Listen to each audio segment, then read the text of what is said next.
So you know what? At that point, we actually just started bringing our pocket knives to India to dig out those rotten wounds because they were just walking in the dirt with their open wounds. And we would fill the holes with salt crystals and then wrap them in bandages. And this allowed them to keep their limbs a little bit longer. But clearly it wasn't a great solution. But that's what we did. Welcome to American Dreams. I'm here today with Becky Douglas. Becky, welcome to today's show. Thank you. It's a pleasure to be here. So, Becky, you have an amazing story in your life, one that started with some adversity, tragedy, but you were able to put pieces of life together, what came your way, and then create something really special. And it resulted in something called the Rising Star Foundation. Could you share the story behind how this started? Sure. So I'm the mother of 10 children, and I have 23 grandchildren. My oldest daughter, Amber, was severely bipolar, and she struggled in and out of mental institutions for about 8 years, and then she finally gave up and took her own life. She was in college at the time. When we went through her things, we found that she had been sending part of the money we gave her for college every month to support an orphan in India. You know, I think maybe because she suffered so much, she just had a tender spot for the underdog. At any rate, at her funeral, we thought, rather than have our friends send flowers, we should just ask them to send money to this little orphanage. And so we did. Our friends were very generous, and enough money was sent in that this orphanage asked me to be on their board of directors. And I thought, okay, if I'm on this board, I should probably go to India and see what I'm doing. So I went to India. And when I got there, nothing prepared me for what I saw when I got there. Every day, as we would go to the orphanage and then back again on the streets of Chennai from our hotel, at every stoplight, this was back in 2001, and at every single stoplight, our car was just surrounded by beggars. And they were not ordinary beggars. They were missing hands and feet. They were rotting off, actually. Many of them had no eyes. They had open, gaping wounds. Some of them had pus running down their arms. I remember at one stoplight, a man thrust his hand in the window to beg with maggots crawling through his hand. I had just never seen anything like it. And I remember saying to our driver, "Who are these people?" And he said, "Oh, those are the lepers." And I said, "What are you talking about? There's no leprosy in the world." He goes, "We have millions in India." And that was my introduction to leprosy in India. When I got home from my trip, I couldn't sleep. Those images just haunted me at night. And I just kept thinking, why doesn't somebody do something? And then one morning after a long night, I thought, well, duh, Becky, you're somebody. Do something. So I called 3 of my friends who were also housewives. I dragged in my husband's secretary. We sat around my kitchen table, and we formed Rising Star Outreach to serve people in India that were affected by leprosy. But Alan, I have to tell you, when my husband came home that night, I said to him, "John, you're never going to believe what we did today." And he said, "Becky, those are words that send fear into my heart." But I said, we got together and we formed a charity. We're going to work in India with people that have leprosy. And he said, "Seriously, Becky, what do you know about leprosy?" And I thought, nothing. He goes, "Yeah." He says, "What do you know about medicine?" And I said, "Okay, nothing." And he goes, "Uh-huh." He says, "What do you know about India?" And I said, "Well, I was there for 10 days. He just kind of rolled his eyes. He said, "What do you know about running a business?" And I said, "Okay, nothing." He said, "Well, what do you think you're going to do?" And I said, "Well, I don't know, but we're going to do something. And I know we're going to need one of those licenses, right? That if people donate to you, they don't have to pay taxes. And you're an attorney, you need to get us that license." He said, "Becky, that's called a 501c3 license. And normally when people ask the government for one, they have to tell them what they're going to do." I said, "Great. Just tell them we're going to do something." So, Alan, that's how we started, 4 housewives and the secretary. With a vision. and amazing things happen. Now, I want to jump into some of the challenges and successes that you went through. So running a nonprofit organization is no small feat. Can you talk about some of the significant challenges that you faced with Rising Star Outreach and how you have overcome them? Well, I think I'd have to say the greatest challenge we face is the stigma that is given to the people affected by leprosy in India. In India, it's believed that leprosy is a curse of God. And since it's considered to be the worst curse that God can give a person, it naturally follows that that must be a very evil person. So that they must have done something terrible even in either in this life or in a previous life, and they're being punished by God, and that they deserve this. So because of this curse, when we first started, it was impossible to find a doctor, for example, to work for us. They would say, oh, no, if we touch this person, then we will become defiled, and then we can't treat anyone else, and we'll lose our practice. And so we couldn't even find a doctor. So you know what? At that point, we actually just started bringing our pocket knives to India to dig out those rotten wounds, because they were just walking in the dirt with their open wounds. And we would fill the holes with salt crystals and then wrap them in bandages. And this allowed them to keep their limbs a little bit longer, but clearly it wasn't a great solution. But that's what we did. Another challenge that we had was manifested when we started, because not knowing where to start, we began by just taking rice and beans to the colonies, because they were clearly starving and they were thrilled to get the food, but it didn't take us long to figure out that if we fed them today, we had to come back and feed them tomorrow. So we decided early on that we had to get them off the street as beggars, that as long as they were begging, no one would ever really respect them, and they would never be accepted into normal society. So we started a microlending program, and there were two main challenges with that. The first one was that no bank would loan money to them. And so we started what we called micro savings groups. We started by creating what we called a women's self-help group, and then they created a little micro bank. And the way it worked is that each of the women, it would be like 5 women that would run it, and they each had to put 10 rupees a month out of their begging money, which is, about 6 cents, whatever today. But it was a lot to them, because the average beggar at that time earned less than $20 a month on the streets. But anyway, when they finally got enough money in their little bank to make a loan, like $5 for an iron or something, then one of them would take that money and that woman would start an ironing business. But it wasn't not our money, right? It was their begging money. And so the pressure to repay it was huge. So when the woman repaid the loan with 8% interest, then the next woman took the money and she started a little business. And before long, those 5 women had more money than anyone in the colony, because at that point, our average micro business was making between $100 and $300 a month. So, Alan, it was interesting. At that point, all the men wanted to come join, right? And we let them. But we taught the women that if a man came for a loan that they knew brutally beat his wife, there were to be no loans until those beatings had stopped. Or if a man came for a loan that was known to have raped several girls in the colony, which unfortunately is quite common. But again, there were to be no loans until those rapes had stopped. So really, for the first time in history, those women were taking charge of their lives in ways they had never been able to do before. And it was completely changing the colony. It was just a beautiful thing. The second thing is that even if they could create something, nobody would purchase it. And so we had to create our own economy and a market between leprosy colonies, but I'm probably getting ahead of myself.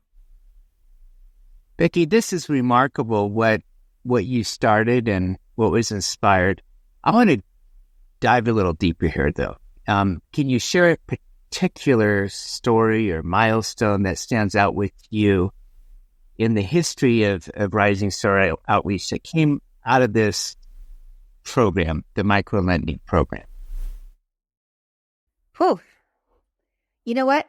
Let me back up a little bit. Probably the greatest thing that happened to us was we met a woman named Padma Venkatraman. Padma was the daughter of the former president of India. And she had been the permanent women's representative to the UN for 20 years for India. And during much of that time, she had overseen humanitarian work for the UN. So she had all the experience that we didn't have. And she became our mentor. And that's probably the biggest thing that happened to us. She was able to find a doctor through her contacts at the UN. She's the one that ran our microfinance program. And that was probably the single biggest thing that helped us go from 5 housewives trying to make a difference in India to being effective. I mean, we really needed to not have to reinvent the wheel again. We needed someone to guide us, and she was that person. Thank you. Move into the operational strategies that you went through. So Rising Star Outreach has a distinctive approach towards leprosy through medical care, education, microfinance. How do these components work together to address both medical and social challenges of leprosy? Okay. Well, here's the thing. Poverty is not just a lack of money. It's a lack of education, a lack of opportunity, of resources, of morals, of respect. I mean, it's a lack of many things. And so you can't just treat one thing and expect you're really going to change a life. Pamela used to say to us, look, I could give a microfinance loan to a woman and she can create a business, but if she's still beaten every night by her husband, how much better is her life really? It has to be a holistic approach.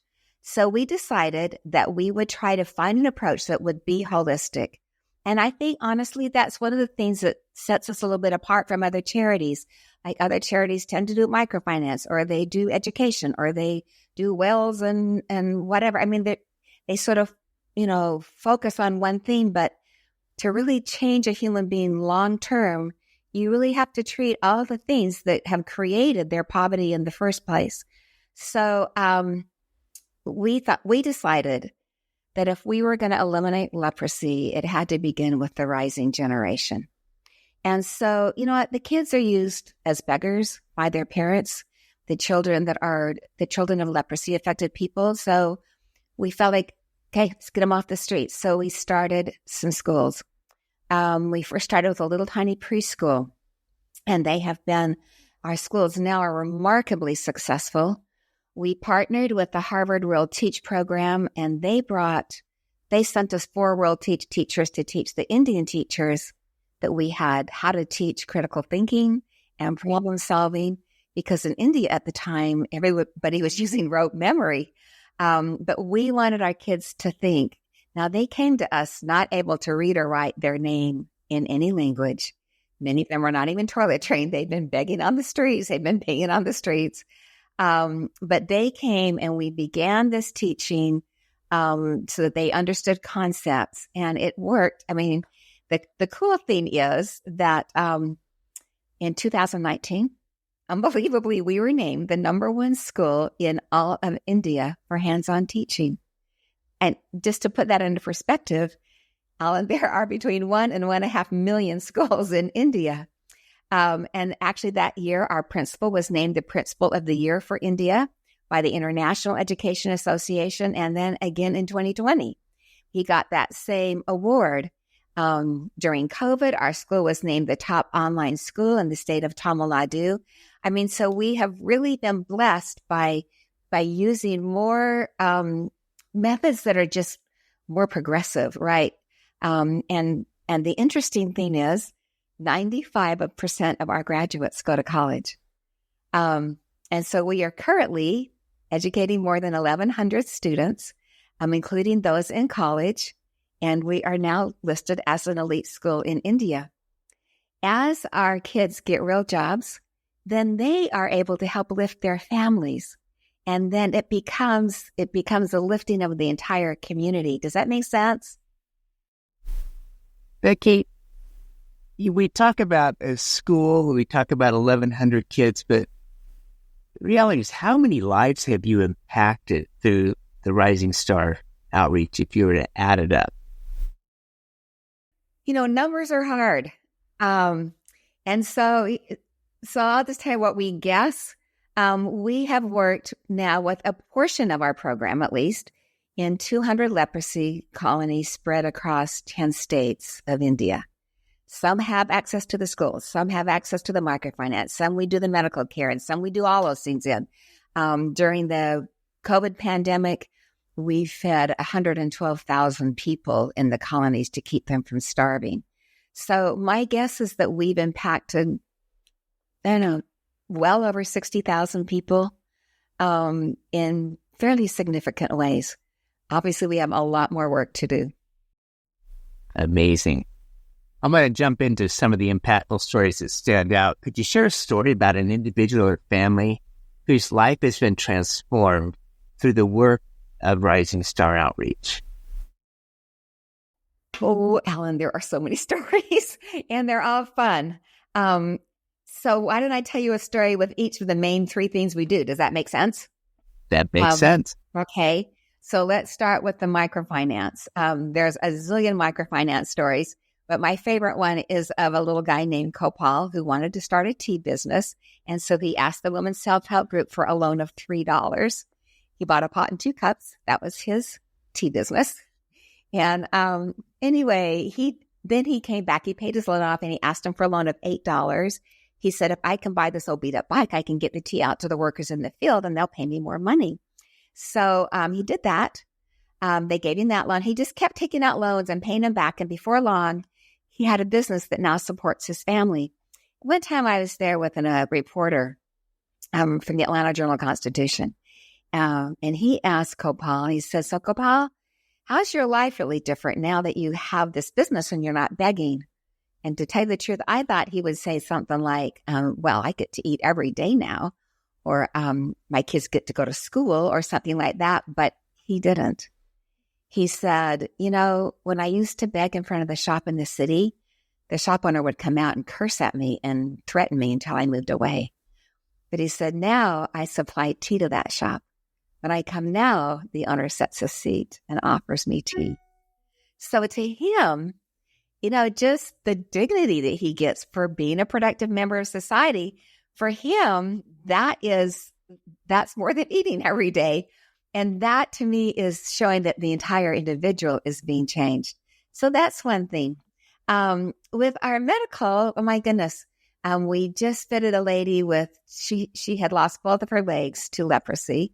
And so she was bedridden for several months and we heard about it. We brought our mobile medical clinic to her town, her leprosy colony, and we were able to fit her with artificial legs.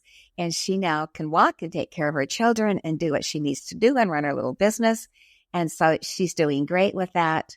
The other kind of interesting thing with the medical stuff is that we started a wound self-care system because the thing is, they're kind of like diabetics. They don't heal very well.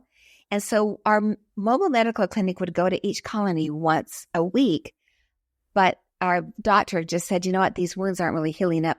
They need to be treated every day. They need to be debrided. They need to be cleaned. The necrotic tissue needs to be cut off. Why don't we train them how to do it? So we gave them scalpels and bandages and medicines and did a number of trainings, and they started doing their own wound care. And the beautiful thing is that wounds that hadn't healed up in over a year of us treating them quickly began to heal up. And now we're working ourselves out of a job. We'll go to a colony, and instead of 50 people waiting to see the medical doctor, now there's 5 or 6, which is wonderful. And it taught us something. It taught us that people can do way more for themselves than you can do for them. And so I guess the trick is just to empower them to be able to care for themselves in a way that makes sense. So anyway, I would say that wound self-care program has made a huge difference in the medical field, the medical part of our work. In the education part, that's a little hard too, because every kid you talk to has got a story. We've had several girls that have been married off at age 14. We've had kids that were 2 kids that came in because their mother had been doused with cooking oil by the father and set on fire and burned to death. They all have a story. And it's just remarkable to me that no matter what they come from, they are still able to be nurtured and inspired and helped to become successful. And probably the best example of that is a little girl named Jennifer. When Jennifer was just a little tiny toddler, her mother, who has some mental and emotional issues, felt overwhelmed. And so one day she was angry and she threw Jennifer onto this huge trash heap. I mean, they call it a dustbin, but I mean, they're massive. Some of these are up to 7 stories high. They're huge. And actually, this is where the dogs of India feed. Well, she threw little Jennifer there, told her never to come home, and left. And little Jennifer was just surrounded by these dogs who were snarling and threatening to attack her. And she was terrified. She was screaming. And just so happened that her grandfather was coming home from begging in the city, passed this big, huge trash pile, heard a child screaming, heard the dog snarling. He doesn't have any feet, but he managed to climb with his stumps up to the top of this trash heap, and there he found his granddaughter. And he brought her home to his home, and he raised her. When she turned 5, he brought her to Rising Star Outreach and gave her to us. Now, our schools are, the kids have to sleep there because they're boarding schools, because the leprosy colonies are spread so far apart, they can't come and go every day. So he brought her to our school, and she's been with us ever since. And Jennifer now has just graduated from medical school as a nurse anesthetist. And she is now able to help heal others, which is just such a beautiful thing, right? This little girl that was thrown away on a pile of stinking, rotting trash is now serving others, which is just an incredible story. So that's one. We had 2 brothers come to us, David and Daniel. Their mother brought him in. I happened to be there the day they came in from the leprosy colony. The older brother, Daniel, had leprosy. They both had a fever the day they came in. I gave them the first toothbrushes they ever owned. And today, you should see them. You would never, ever recognize them. Daniel has his master's degree in hospitality. He's been working with the Marriott Corporation. And David has his master's degree. He has his MBA. So, I mean, you just think of what their life could have been like. And yet they are now, they're at the top. They're able to do whatever they want to do. So, Becky, in putting the model of Rising Star Outreach together, is there any methodology that you would attribute to the successes of your programs or the approach that you use? Well, I would have to say that because of Padma's experience, we do things differently. When we first started with our medical program, we gave the medical care for free. But I remember coming to India and looking at these wounds. I mean, I've now been to India 69 times, so I'm pretty aware of how people are healing, but they just seemed not to be healing very well. And I mentioned it to our doctor, and I said, look, we're paying you all this money. How come these wounds aren't healing? And he said, look, they never do anything I tell them, the patients. And I said, seriously, why not? And he said, why don't you ask Padma? So I did. And she was quiet for a minute, and then she said, you Americans, you come to India and you just give things away. She said, I know it probably makes you feel good. But she said, Becky, every time you give something to someone, you diminish that person. She said, you're really just making them beggars to you. If you really want to help them, make them responsible for their own well-being. You should be charging them to see the doctor. And I said, well, they don't have any money. She said, just charge them 2 rupees, which is, 2.5 cents in American money. She just said, just try it. So we started charging them 2.5 rupees to see the doctor. And then those wounds didn't start getting better because they started doing what the doctor told them to do because they had skin in the game, right? They were invested. And that became a guiding principle for us, that nothing was ever to be given free, that they should have the dignity of being able to pay for what they were getting done for them. And so I think that was huge. We will give 57,000 medical treatments this year, a lot of surgeries. We'll do artificial limbs. We'll do even some limb reconstructions. It makes a big difference. But if they don't do their part, it doesn't help. It doesn't make any difference. In the microfinance area, we have created hundreds and hundreds of businesses. And it's pretty interesting. You can now go to Chennai today and be on the street for a week and not see a single beggar affected by leprosy. They're all home working their businesses. And so it has taught me that change is truly possible. With the school, I would have to say the biggest thing is the fact that that is what makes the program generational. You know, when we built our dorms for the children at the first school, they were paid for by the Marriott Corporation. Since they paid for them, they got to name them. And they named the little boys' dorm the Bill and Dick Marriott Home for Boys. And they named the girls' dorm the Becky Douglas Home for Girls after my daughter who died. And her picture is up there. And I just have to tell you that every time I go to India and I see her picture there, I just get chills clear down to my toenails.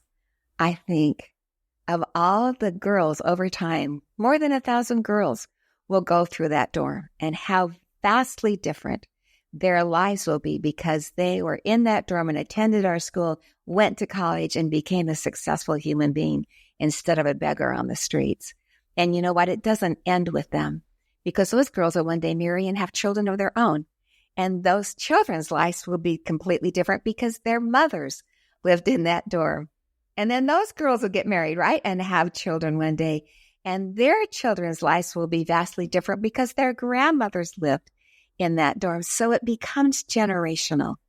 And sometimes we think, oh, our impact is small, but it will grow over time to where it includes, I believe, eventually millions of people. So, it's Mother Teresa that said it doesn't matter how much we do. It only matters how much love we do it with. And I think that's probably our motto at Rising Star. These are very inspiring in the way that people have been impacted. But Becky, if somebody wanted to get involved and be part of what you're doing, how would they go ahead and do that? Well, probably the easiest way would just be to sponsor a child. Each of our children in our schools, we have now 3 main schools, and each of the children have 3 sponsors. They now have 4 sponsors that send in $30 a month every month. And it costs us $120 a month to provide all their board and room and their food and the house mothers and the teachers and the school and everything. And that's the easiest way to get involved. And that's actually pretty cool, Alan, because you can write them, you can Skype them, and it's really remarkable how bonded the sponsors get to the children and what a difference it makes to them.